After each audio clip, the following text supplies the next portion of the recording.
As we mentioned off the top, Joe Biden won tonight's Florida primary, opening a commanding delegate lead over Bernie Sanders. But Florida is not the only state Biden won tonight. NBC 6 reporter Steve Litz is live in Lauderhill with the details. Steve? And hi, Keith. Huge margins for Joe Biden, particularly in South Florida. We'll start in Broward, where he enjoyed 67% of the vote compared to Mr. Sanders' 19% of the vote. And then down in Miami-Dade, similar numbers, 61% for Biden, 22% for Bernie Sanders. So NBC News not only projecting Mr. Biden winning Florida, but Illinois as well.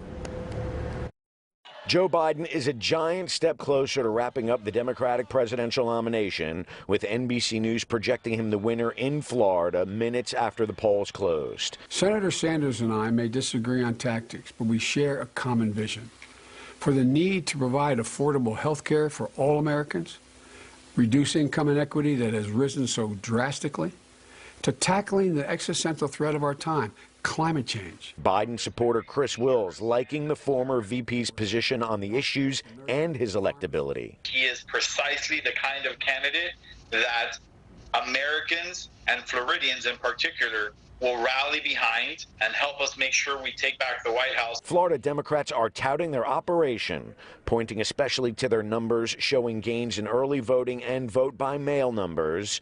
This year, more than 661,000 people voted by mail. That compared to 2016's primary, when that number was 520,000.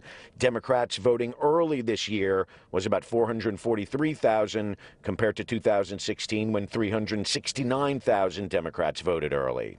The question is, how did concerns over the coronavirus impact Tuesday's election? Some stayed away from polling places, preferring to drop ballots off in person. I'd requested the ballot even before it came out, in the event that I needed one, you know? And so, because of the coronavirus, though, I've executed that ballot. Bernie Sanders, taking another big hit tonight, didn't mention losing Florida, rather delivered a message on dealing with the coronavirus. We must place an immediate moratorium on evictions, on foreclosures, and utility shutoffs, and suspend payment on mortgage loans for primary residences and utility bills. Several states postponed primaries today, including the all-important state of Ohio, which did that at the very last minute. So there was some controversy in that Midwestern state when it came to primaries today. Democrats in Arizona are also choosing between Mr. Sanders and Mr. Biden, but NBC News has not projected a winner in that state yet. Live in Lauderhill tonight, I'm Steve Litz, NBC 6 News.